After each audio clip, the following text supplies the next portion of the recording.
In 2007, NASCAR introduced the Car of Tomorrow, a complete redesign of what stock car racing was. Gone were the differences between manufacturers. All cars looked the same. Teams were put in a box. It seemed unlikely that a car could be innovative when the rules were so tight. But then a car at the back of the field figured something out. It was a rare moment when a car is obviously different, completely legal, and immediately banned. This is the story of Sam Hornish's 2008 All-Star race car. That 77 looks like a drifter coming through the throws. That thing is banned fast. The story of this revolutionary car began over 10 years prior. For decades, teams complained that different manufacturers had advantages based on their body shape. The 1970 Plymouth Superbird, the 1981 Pontiac Le Mans, and the 1985 Ford Thunderbird are perfect examples. All forced NASCAR to write new rules to level the playing field. But one of the biggest outrages came in 1998 when the Ford Taurus was introduced and had a massive advantage. In a video on the Stapleton 42 channel, the story is detailed how Ford's development was so rushed that they were able to trick NASCAR with a fake prototype to their advantage. After just 3 races in 1998, it was widely believed the Taurus was so superior that Ford would dominate the season. At Las Vegas, Ford finished 13 of the top 14 spots, and immediately Chevrolet complained.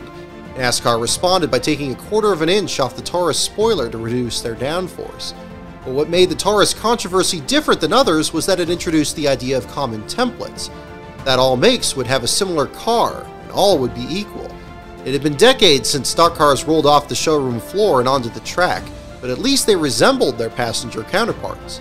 By June 1998, the talk of equal cars was on everyone's mind, but what did drivers think of it? Rusty Wallace was vocal, saying, quote, "I don't want to take a bunch of cars out there that aren't really cars and just put a sticker on them that says Ford." Dale Jarrett says, "If they all start to look the same, it's not going to mean as much to the manufacturers to have their vehicles out here. We could lose a lot of support." Darrell Waltrip declared, "They'd have to change the name of the sport because it wouldn't be NASCAR anymore." By 2000, common templates were a story again, with NASCAR executives dispelling the idea. Cup Series director Gary Nelson said, quote, "The more I think about it, common templates have a few drawbacks to it. I think each car should have its identity. Common templates, I think that's dead. I think brand identity is pretty important in this sport." The idea returned every few years as a scary thought for manufacturers until 2006 when the Car of Tomorrow was unveiled with manufacturer equality as one of the main aspects. All cars would look almost identical. Aside from differences between models, for decades, each team brought a slightly different car to the track. There was room outside where templates checked to shape the body. Teams would send bare chassis to skilled craftsmen like Robert G., who were known for their ability to shape bodies just a little better than others. By the mid-2000s, teams would manipulate the metal in radical ways to generate more downforce or be more aerodynamic, cars affectionately known as Twisted Sisters. With the introduction of the Car of Tomorrow in 2007, uniform body panels were enforced using a template claw in inspections, which kept a strict eye on body shape. Any tweaks to the body were strictly penalized. In June 2007 at Sonoma, Chad Knaus and Steve Letarte were suspended 6 races and fined $100,000 for altering the right front fenders of cars driven by Jimmy Johnson and Jeff Gordon. And the reason why we can't work in those areas is that NASCAR has said, look, we wanted to leave it alone. This is not something you can do. You can make it and work inside these other areas, but you're not allowed to do this, guys. And when you do, basically what we're going to do, we're going to make you pay a price. In 10 years, common templates went from a scary idea to a reality. It looked like creativity was taken away for good. But an unlikely team was the first to strike back. One that was 36th in owner points found a loophole to get around the main point of the Car of Tomorrow, the idea that all cars would go around the track the same way. This car would go around the track sideways. The fact that the rebellious car came from a big organization like Team Penske wasn't a surprise, but the driver behind the wheel was. It wasn't Daytona 500 winner Ryan Newman or former series champion Kurt Busch, but rather rookie Sam Hornish Jr. Hornish's path to NASCAR was different than most. 3 IndyCar championships and a win in the 2006 Indy 500 made Hornish America's top open-wheel driver. But with nothing left to accomplish in IndyCar, Team Penske moved him to NASCAR in 2008. A strong run in the Daytona 500 was the only lead lap finish in a difficult season for the 77 team entering the All-Star race. Leading the team was longtime crew chief Chris Carrier. From Henderson Motorsports in the 1980s to Victory Lane with Joe Nemechek in 2001, Carrier was a highly respected racer with a few tricks in mind. Common templates, a NASCAR outsider, and a smart veteran crew chief all combined in May of 2008 to create a car so radical that it threatened to change all race cars from that point forward. If you couldn't change the body, you could change how it went around the track. The rear end housing on Hornish's car was angled and pointed the rear wheels toward the outside wall. This meant the car wouldn't even roll straight, with the rear end sticking out further than the front. Skew, yaw, crab walking, whatever it was called, the effect was that the entire right side was used to hit air, generate side force, and add grip in the turns. That meant the car could be set up loose, and as we know, loose is fast and on the edge of out of control.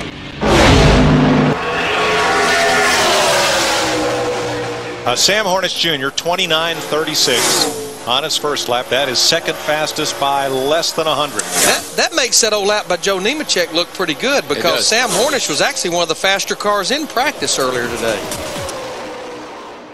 Your car is obviously dog tracking, or whatever you want to call it, pretty much down the straightaway. Do you have any sensation of it driving differently down the straight when you're doing it, and where exactly in the corner does that help you?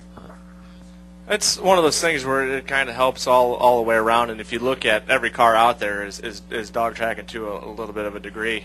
You know, we just maybe push the envelope a little bit further than some of the other people have. You know, it's something that we saw other people doing earlier on in the year, and decided that we wanted to try it out. And actually, you know, there's been, you know, people running it all year, so it's just it's not really a weird sensation because you're in the in the car and you're kind of looking forward. But about the toughest thing about driving that car the way it is getting it in and out of the garage stall, because you only got a concrete box to go into, so wide, and back end, you always backing in and out, it's hard. May 17, 2008 was the third day of qualifying for the Indy 500. For the first time, the former IndyCar champion was 500 miles away in Charlotte, North Carolina, as part of his first season in NASCAR. As he hadn't won a race in 2008, Hornish would have to advance through the preliminary sprint showdown before getting to the All-Star race. We feel like we've got a pretty good race car.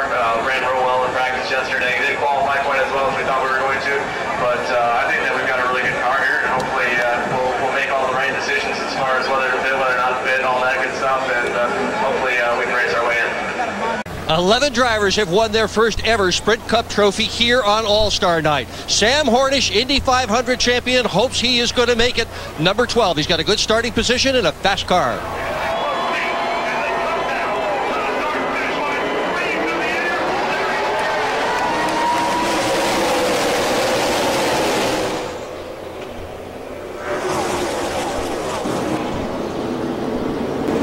Boy, there's strategy all over the place there. We had a lot of cars that stayed out, including David Reagan, A.J. Allmendinger, Sam Hornish, and Johnny Sauter. So it's going to be interesting here. They only had 13 laps on their tires, though. David Reagan, A.J. Allmendinger up front. Sam Hornish spun the tires in the 77 car. Couldn't get going.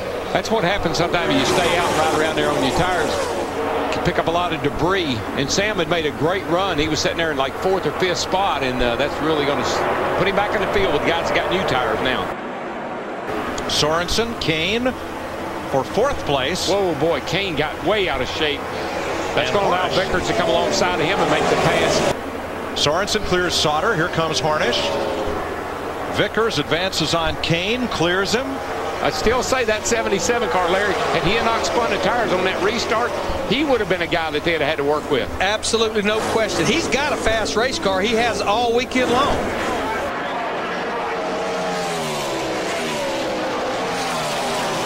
But every race fan believes that when there's a full moon on Saturday night, race cars develop a magnetic attraction for one another. Yeah, the earth starts breathing in and out, and the cars seem to react to it. And I tell you, that 77 checking up. Look out, here he comes. Look at him on the high side. I think that Reagan drove into 3 right there and overdrove the corner, got up the hill. I don't know how Sam will be on the bottom. This is going to be real testy right here. His car seems to work good around the top. Reagan takes it in right with him, and they almost touch. Hang on to her, buddy. David Reagan got away with it. Look at the run. He got off turn 2 in that 6 car this time. Yeah, Sam had to get out of the gas. I don't think Sam's good on the bottom. It's got to be an outside pass. Well, that 77 is fast. That thing is bad fast. Third place goes home. They'll be coming to 8 to go this time. Hornish has a run coming off turn 4. Reagan up to block. Hornish to the bottom, squeezes down there. I don't like this. I don't like him going in on the bottom unless he can clear him. He's got to clear him to make it. He stuck it. He stuck it on the bottom, and he's going to make the pass. Clear, all clear, all clear. Slid up in front of him. He'll get second place away. Remember, this is not for second place. This is for who will race in the All-Star race. You know, Sam Hornish is so fast on the top. He's got that thing yawed out. I don't know how many, what he's got going on there, but it's looking good. It looks like Sam Hornish is marching to the front of this thing. Carl, he looks like one of those what do you call those cars? The sliders, the gliders, a drifter. A drifter. That 77 looks like a drifter coming through the tri-oval. Yeah, and I'm sure David Reagan can tell you all about how it looks right now. I bet he's furious. You know, well, yeah. He can see the left side number going down the straightaway. Hornish is doing an unbelievable job right now, guys. You know, he is. And Carl, he ran the most laps of anybody in practice. And look at that thing going down the straightaway. Yeah, and I really like how he's going in on the top. He's sailing down in there, and I can't believe he made it stick on the bottom. That thing looked loose, and he made it happen. I mean, it is, you know, we're coming up on Memorial Day weekend. I think Sam would love to get a little something going in the next week. 4 to go. That was Chris Carrier telling Sam Hornish that he basically beat A.J. Allmendinger that time by almost 0.2 of a second. That thing accelerates off the corner like it's shot out of a cannon. Oh, Hornish looked loose. Checkers or wreckers, 1 to go. Now, these two guys, somebody needs to tell them both, hey, you're in the next race. Take it easy. Absolutely, absolutely. At this point, you just want to finish right where you are. And you know what? The man that would normally be up on the roof telling Sam Hornish that, he's in Indy right now. Car owner Roger Penske. Just ride it on out, boys. You're in the next race. Ride it out. Bring them home. Take what you can. Take what you can get. All good behind you. Last corner. Hornish high, dips low. Allmendinger covers the bottom and wins the sprint showdown. Sam Hornish is second. Third doesn't matter. Well, Sam Hornish, this stock car stuff isn't so easy. How big is this for you? It's real big. You know, all the guys on the Mobile One Dodge did a great job for me. You know, we put together a good car that we think is pretty equal to our Coca-Cola 600 car. So we're real happy that we made it through the showdown. You know, one mistake by myself, which put us back in the pack, and we had to work our way through. So I was just real happy. I knew we had a car that could do it, and we feel like we got a real good car over the long run. So hopefully we'll run well in the All-Star race as well.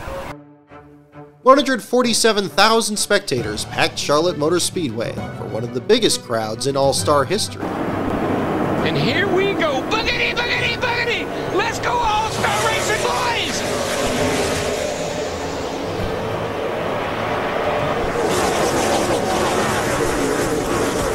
Hornish started 23rd.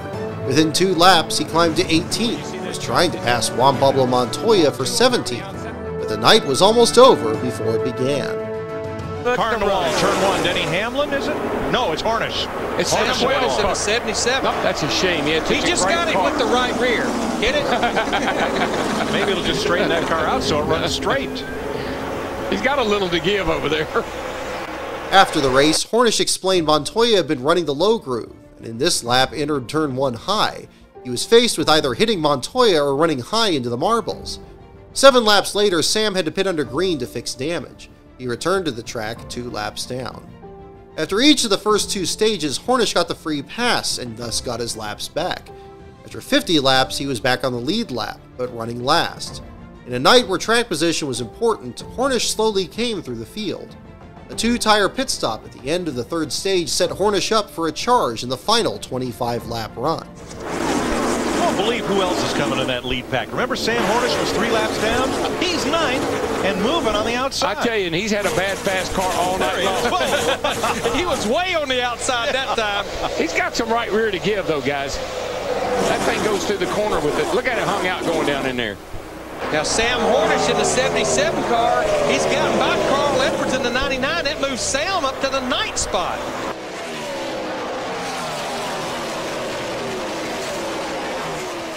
And Darrell just pointed out Sam Hornish in the 77. He's going to get him another one. He just keeps on trucking. Hornish has been amazing tonight. He really has. I'm glad for Sam because he's such a good guy. And so is this cat right here. And here comes Casey Kane, the fan favorite, wins the Sprint All-Star race. An attaboy to Sam Hornish to come from 3 laps down, get a couple of free passes, and finish 7th, passing cars right to the end. Hornish finished the race in 7th. Afterwards, Sam felt he could have finished in the top 3 if he didn't give everyone else a 50-lap head start. He drove Penske chassis 559 in the All-Star race. The team was preparing chassis 568 for the Coke 600 a week later, a car they thought was even better than the All-Star car. Picture the sight of Sam Hornish, America's top open-wheel driver, just 2 years after winning the Indy 500, now winning one of NASCAR's crown jewel races on the same day as Indy. But their speed was their downfall. Their dodge was so fast, from this point forward, every car would need to be angled if they wanted to win. Faced with the possibility of a full field of crooked cars, NASCAR had to act. Hornish's 77 brought back memories of Jeff Gordon's T-Rex car in the 1997 All-Star race. Completely legal at the time, but the rule book changed quickly. We built that car by the rules. It's 100% legal by the rule book. And he said, it won't be tomorrow. In the days following the All-Star race, NASCAR issued a series of rule changes that limited the angle the rear end housing could be mounted. And after the Coke 600, a rule clarified how the wheels could be positioned on the rear axles. With their advantage mostly taken away, Hornish finished 13th in the Coke 600, his best finish of 2008. Team Penske's struggles as an organization continued during one of their worst seasons. The All-Star chassis raced 2 more times at Pocono and Atlanta, never finishing better than 24th. Chris Carrier was replaced as crew chief in late August. Proving that his performance in 2008 wasn't entirely a fluke, Hornish returned to the All-Star race in 2009, and this time won the showdown to advance to the main event. Well, we've called him Sideways Sam, Sudden Sam, and Sam I Am, but right now, call him a winner. Skew returned in a lesser but noticeable way in the years that followed. Cars at Indianapolis had a distinct sideways look. In the summer of 2012, Hendrick Motorsports teams angled their sway bars to turn their cars sideways. Hendrick cars won 5 out of 6 races between May and June before NASCAR wrote a new rule requiring all sway bars to be perpendicular to the ground. Opposite Skew appeared with the next-gen car at the 2022 Daytona 500, not to create side force, but to reduce the air hitting the rear spoiler. NASCAR quickly made a rule banning that. But ARCA doesn't have any rules banning skew, and teams there push the limit at tracks like Pocono, an entire field of cars following the idea made popular by Sam Hornish and Chris Carrier.